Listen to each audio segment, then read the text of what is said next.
Saudações, mais uma aula aqui no canal Química Orgânica Avante. Essa aula vai falar sobre uma pequena introdução em nível muito básico sobre as teorias quânticas de ligação. Assunto esse que não é empregado no ensino médio, mas que está ali nos primeiros períodos das graduações em Química. Não vou avançar muito na parte matemática, na resolução matemática, porque como o canal aqui é voltado para a química orgânica, então não há necessidade de ter um profundo desenvolvimento da parte matemática de cálculo integral diferencial. Entretanto, é importante que o aluno tenha a exata noção de que muitas das coisas e dos conceitos que nós trabalhamos em química orgânica, especialmente quando nós trabalhamos com figuras e partes gráficas, aquilo dali tem um embasamento matemático, aquilo dali é fruto da resolução do tratamento matemático de algumas equações importantes, como nós vamos ver aqui. Então, essa aula vai ser uma introdução sobre as teorias quânticas de ligações químicas. Bom, as aulas que já estão disponíveis aqui no canal, né, sobre estrutura de Lewis, introdução à ligação química, né, eu falei rapidamente que o grande problema foi no início da química foi entender por que e como os átomos fazem ligações entre si, formando novas moléculas, né? Isso já foi discutido anteriormente em aulas aqui no canal. Mas relembrando essa questão, no início do século XX, as pessoas tentaram entender a equação, desculpa, a ligação química com um suporte conceitual baseado na física clássica, que até então era a que se tinha, né? A física newtoniana, que como também se chama, né? Só que a física clássica, ela não foi muito adequada para descrever as ligações químicas, né? Esse suporte baseado em física clássica deu origem à chamada teoria eletrônica de valência, que se baseava simplesmente na atração eletrostática entre um elétron e um núcleo. Então tinha-se um elétron negativo e um núcleo positivo. Essa atração eletrostática de cargas opostas, né, que a física clássica conhece muito bem, dava origem à ligação química. Entretanto, ela muito mal funcionava para ligações iônicas, por exemplo, para explicar o cloreto de sódio, o fluoreto de lítio. Ela funcionava muito bem. Agora, para explicar a água, por exemplo, enfim, ela tinha várias falhas. Então, no início do século XX, que tem uma data que é muito importante, que foi o ano de 1926, que foi quando Erwin Schrödinger ele publicou a sua famosa equação de Schrödinger, que eu vou apresentar mais para frente, junto, claro, com o trabalho de outros grandes químicos da época, como Max Planck, Linus Pauling, Heisenberg, enfim. Fundou-se o que nós conhecemos hoje como física quântica ou mecânica quântica, né? Que é a física do mundo microscópico, a física que rege as propriedades da matéria a nível das dimensões de um átomo, que ficou evidenciado, né, que a física clássica ela é incapaz de lidar com os fenômenos da matéria nessas dimensões. Então, a física quântica, fundada no início do século XX, é que acabou sendo o suporte conceitual para a descrição das ligações químicas que nós estudamos hoje nas disciplinas de química, né? A palavra quântico vem de quantidade, né? Uma quantidade exata de alguma coisa, que no mundo da física quântica, os elétrons, por exemplo, eles estão em níveis de energia, ou ele está num nível ou ele está no outro, ele nunca está no meio, né? Os processos ocorrem com energia quantizada, né? Com quantidade determinada de energia.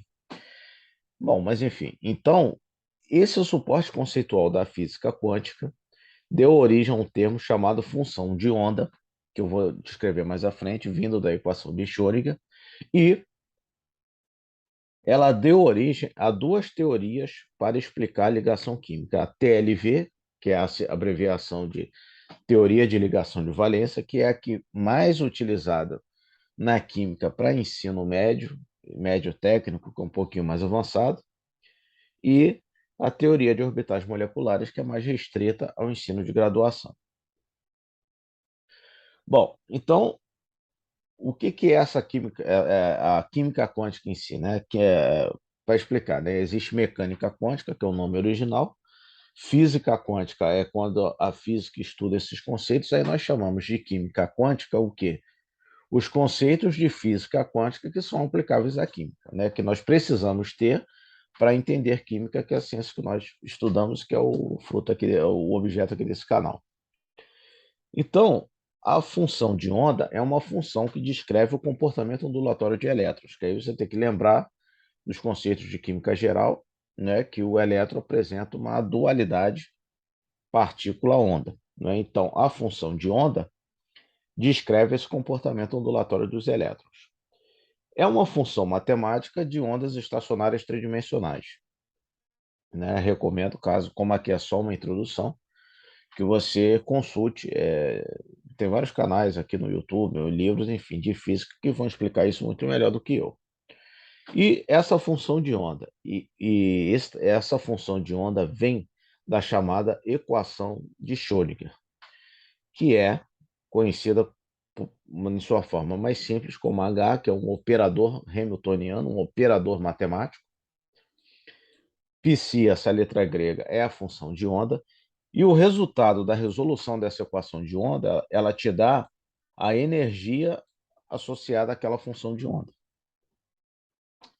Em uma forma um pouquinho mais detalhada, né, o H, o operador hamiltoniano, é um operador que descreve as interações entre as partículas subatômicas, podendo ser elétron-elétron, próton-próton, próton-elétron, enfim.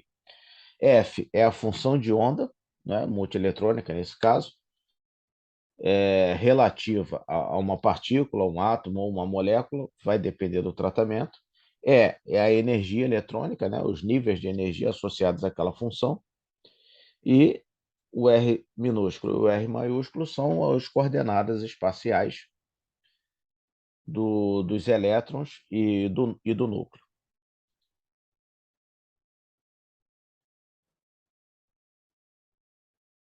Espaciais, faltou aqui. Do elétron e do núcleo. Bom, o Schrödinger trabalhou com essa equação e essa equação resolveu muito bem o problema do átomo de hidrogênio, que é formado por um próton e um elétron. São só duas partículas. Então, a equação dele funcionou muito bem para isso. Para átomos ou sistemas com mais de duas partículas, a coisa complicou também. Então,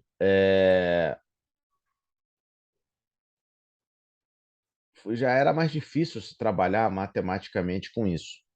Sendo assim, para se conseguir trabalhar com a equação de Schrödinger para átomos maiores que o hidrogênio, principalmente com moléculas orgânicas que têm uma quantidade de átomos e partículas atômicas muito grande, desenvolveu-se algumas aproximações, né?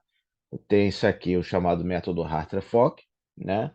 A aproximação de Born e Oppenhauer, que, simplificando ao máximo, quer dizer que eles consideram, porque nesse operador hamiltoniano aqui, chega uma hora que você precisa trabalhar com a energia cinética dos núcleos. Como o núcleo do hidrogênio é só um próton, isso na equação de Schrödinger foi resolvido mais facilmente. Agora, para uma molécula orgânica, por exemplo, com carbono que já tem núcleos muito grandes, isso seria um problema muito grande. Então, a aproximação de Born e Oppenheimer partiu do seguinte princípio: como o núcleo é muito grande, a sua massa é muito grande comparada à do elétron, pode-se considerar na equação de Schrödinger o núcleo como sendo estático, que ele não está se movendo. Isso facilita muitas contas e você consegue, então, resolver a equação de Schrödinger para sistemas maiores que o átomo de hidrogênio. E aí utiliza-se nesse campo a chamada solução satisfatória. O que é uma solução satisfatória?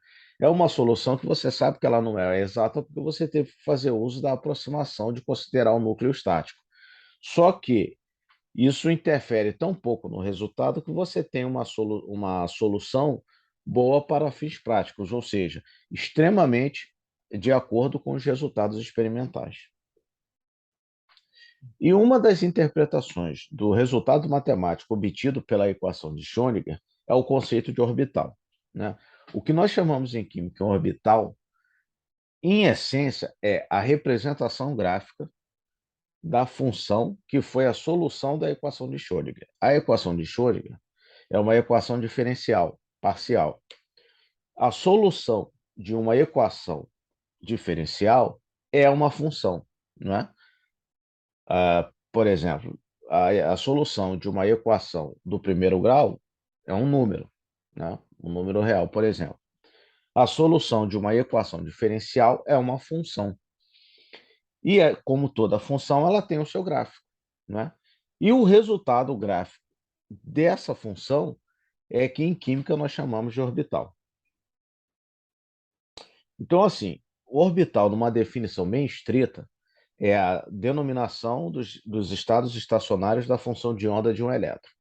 Só que esse tipo de definição só faz sentido na graduação e algumas graduações mais avançadas, porque nas graduações de química o aluno tem uma grande carga horária de cálculo integral e diferencial, não é? E estatística, probabilidade, enfim. Ele tem um bom ferramental matemático para poder entender essa definição estrita do conceito de orbital vindo da equação de Schrödinger. Então, normalmente nós usamos o que eu chamo de definição prática e pedagógica de orbital como sendo a região no espaço onde a probabilidade de se encontrar um elétron é máxima, que essa tem em todos os livros, inclusive de ensino médio, né? Mas que no ensino médio é impossível se trabalhar o arcabouço matemático necessário para se chegar a essa conclusão. Mas eu acho importante, pelo menos, dizer para o aluno que aquilo dali é fruto de uma equação matemática. Ele não precisa conhecer a matemática, nem a equação em si, nem saber resolvê-la, né? Mas pelo menos saber que aquilo é fruto de uma equação matemática muito bem consolidada, muito bem trabalhada, e que nos dá um resultado que permite que estudemos a química mais avançadamente. Então, assim, o gráfico da função de onda obtido pela equação de Schrödinger fornece uma forma tridimensional do orbital, né? Na verdade, você tem uma fórmula, um gráfico bidimensional, e aí a revolução da curva do resultado do gráfico vai te dar uma figura tridimensional, como, por exemplo, a resolução para o orbital 1s vai te dar uma figura que, ao se fazer a revolução, vai dar uma esfera, né? As formas dos orbitais eu vou mostrar mais à frente. E o quadrado da função de onda, ou seja, a função de onda elevada ao seu quadrado, fornece a densidade de probabilidade de se encontrar um elétron. Isso mais ou menos quer dizer o seguinte: aqui nós temos, eu fiz esses gráficos aqui num programa chamado GeoGebra, que é muito interessante. A linha verde representa o gráfico da função de onda, não é? E a função de onda, como ela é ondulatória, né, uma das resoluções da equação de Schrödinger tem ali a função seno, função cosseno, né, funções trigonométricas, que são funções que elas atingem o máximo, atingem o zero, atingem o mínimo no negativo e depois volta de novo, formando a onda. O gráfico da função de onda normalmente te dá figuras como essas, com valores negativos. Entretanto, a função de onda negativa não tem significado físico no sentido de resultado, no sentido de mostrar onde o elétron está, porque a química quântica ela é essencialmente probabilística, né? Ela não trabalha com valores exatos, mas sim com estatística e probabilidade. Só que a probabilidade ela não pode ser negativa, porque ou a probabilidade existe ou ela não existe. Se ela não existe, ela é zero. Ela não é negativa, ela pode ser muito pequena, mas não negativa. Então, o gráfico da função de onda, nesse sentido, os valores negativos não têm significado físico. Agora, quando você eleva a função de onda ao quadrado, todos esses valores negativos se tornam positivos, porque o quadrado de um número negativo sempre vai ser positivo. E aí você consegue ter um gráfico desse tipo aqui. Isso aqui, por exemplo, é a função de onda ao quadrado para um orbital 1s, né? Reparem que aqui, a essa distância do núcleo, é a máxima probabilidade de você encontrar um elétron. Então, isso daqui, tratado em um plano tridimensional, é que vai te dar as formas dos orbitais. Só para seguir o exemplo, a função de onda de um orbital 1s te dá essa densidade de probabilidade aqui. Já no orbital 2s, o quadrado da função de onda de um orbital 2s, repare que a probabilidade máxima de se achar ao elétron já é bem mais afastada do núcleo, né? Existe uma pequena probabilidade de se achar o elétron próximo ao núcleo, mas a probabilidade é muito maior de se achar o elétron nessa distância do núcleo. A função de onda ao quadrado do orbital 3s, olha como é que já muda. Tem uma remotíssima probabilidade de se encontrar próximo ao núcleo, uma probabilidade bem menor de se achar, né, a essa distância do núcleo e a probabilidade maior de se encontrar num elétron é uma maior distância do núcleo. Repare que os pontos aonde o gráfico toca o eixo aqui do x, a probabilidade é zero, são chamados nodos. E a forma do orbital é dada já pelo tratamento da função de onda obtida pela equação de Schrödinger. Então, toda a matemática envolvida com cálculos é bastante complexos, especialmente se nós falarmos da realidade de ensino médio técnico, às vezes até no início da graduação para o aluno fica meio abstrato, né? Porque às vezes trata-se isso na orgânica 1, na geral 1, que é no primeiro período, que é quando ele está vendo o cálculo diferencial 1. E aí talvez ele só vai entender mesmo o que ele viu na orgânica 1 ou na química geral 1 quando ele terminar na graduação de química o cálculo 4, né? Enfim. Mas todo tratamento matemático resulta naquilo que eu chamo de definição prática e pedagógica, que é o que nós iremos usar para ensinar química geral ou química orgânica, no caso aqui, química orgânica, né? Mas uma vez eu repito, só é importante que o aluno tenha a noção e seja informado que o que ele está vendo ali, por exemplo, esse círculo, esse lobo aqui parecendo um 8, isso não vem do nada, isso vem do resultado de uma equação e de um tratamento matemático a partir da equação de Schrödinger que dá um resultado numérico, né? Então, tratando-se, por exemplo, as funções de ondas para cada orbital, é que se chega à conclusão, né, que o orbital S é esférico, que os orbitais P são 3, eles apresentam essa forma aqui de 8, que os orbitais D, por exemplo, já são lobados e eles ocupam essa região no espaço, sendo que o D0 tem esse bambolê aqui em volta dele. Isso tudo vem de fazer o sólido de revolução, né, do gráfico da função de onda do orbital D0. E aqui são os desenhos dos orbitais F, né? Você já vê que já são bem mais complicados. Felizmente, na química orgânica, nós só trabalhamos basicamente 90% com orbital S e orbital P. Por quê? São os orbitais acessíveis do carbono, né? O carbono não tem orbitais D e F acessíveis para que nós, nas condições normais, necessitemos trabalhar com eles. Então, esses conceitos quânticos, né, por que eu estou chamando aqui de teorias quânticas de ligação? Porque tudo que trabalha com orbital é quântico, porque o orbital é um conceito que vem da química quântica, que vem da física quântica, que vem da equação de Schrödinger, né? Que vem da mecânica quântica estudada por Schrödinger, por Planck, enfim, principalmente por Schrödinger, por Bohr, por exemplo. Então, tudo que leva o conceito de orbital é quântico. Porque, se eu voltar lá no primeiro slide, posso até voltar aqui, ó, tá vendo? A primeira teoria de descrição de ligações químicas partia da física clássica, que era só explicar por meio da atração eletrostática do elétron negativo com o próton positivo. e que mostrou-se uma teoria extremamente rasa e incapaz de explicar os fenômenos químicos que conhecemos e está de acordo com os resultados experimentais obtidos. A teoria que deu certo veio da física quântica. E a física quântica que deu origem à função de onda, e a função de onda que deu origem ao orbital, como eu mostrei aqui nesse slide.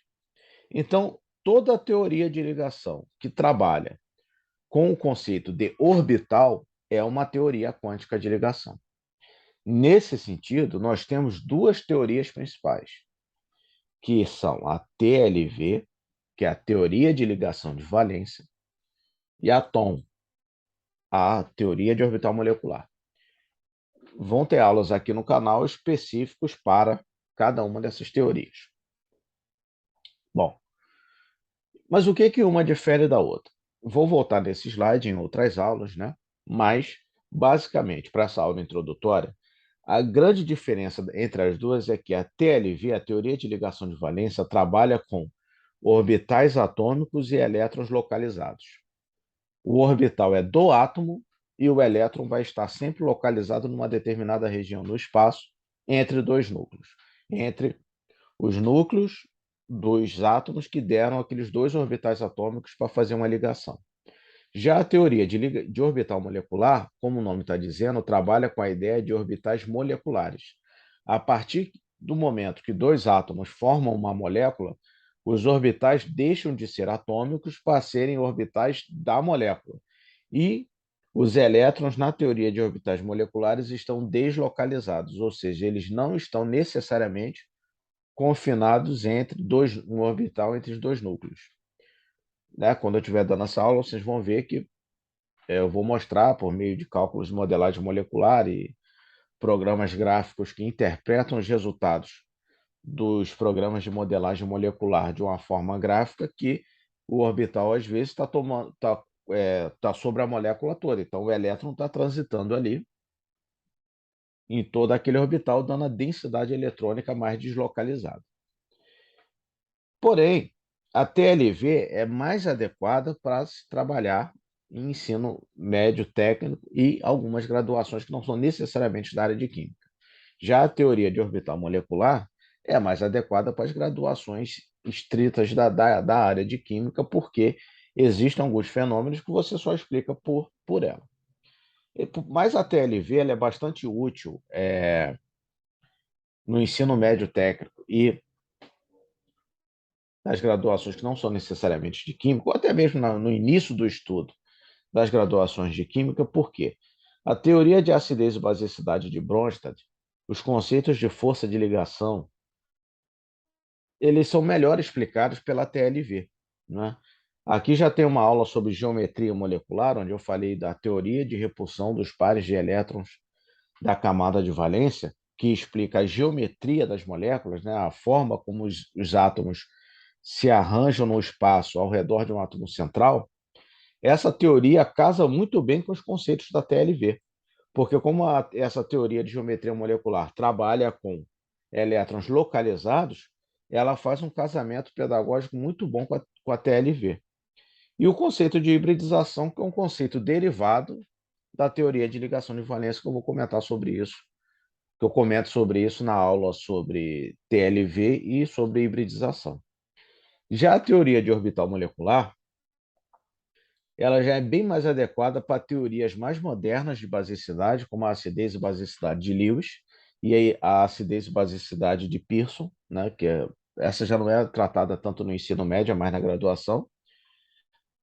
Espectro eletrônico do átomo, é muito difícil explicar para o TLV. A teoria de orbitais moleculares explica muito melhor. Processos de eletroafinidade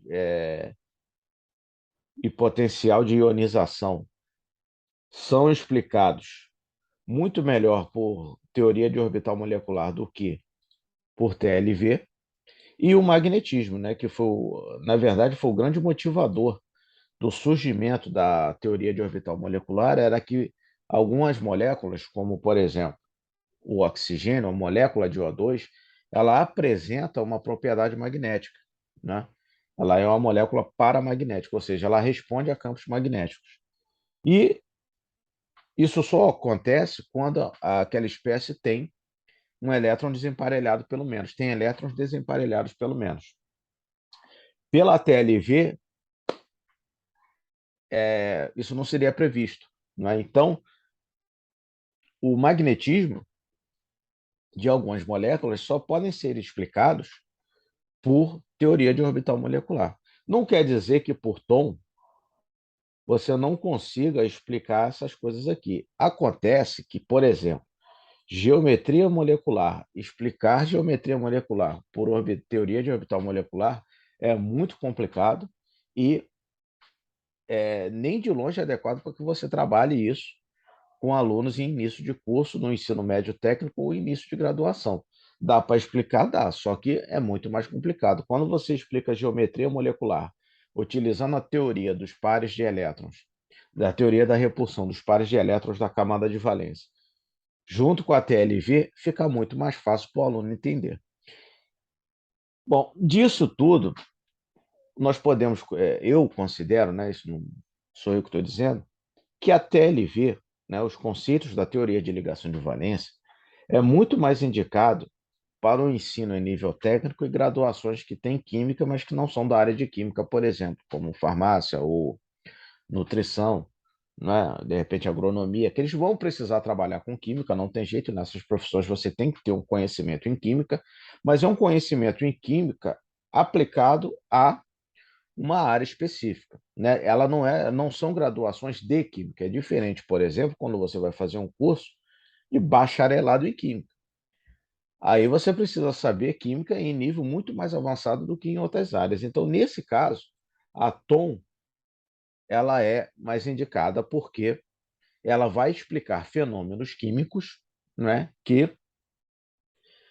que não são explicados pela TLV. Já a TLV, ela explica boa parte dos fenômenos para uma química vista de um modo mais simples. Simples não, menos complexa, né? Menos aprofundada.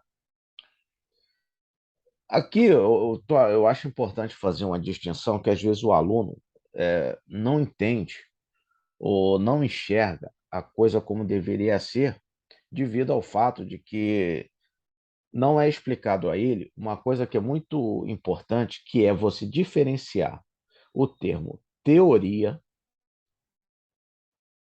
em senso comum, ou seja, no linguajar falado no cotidiano por todas as pessoas, do termo teoria em ciências exatas e biológicas, por exemplo.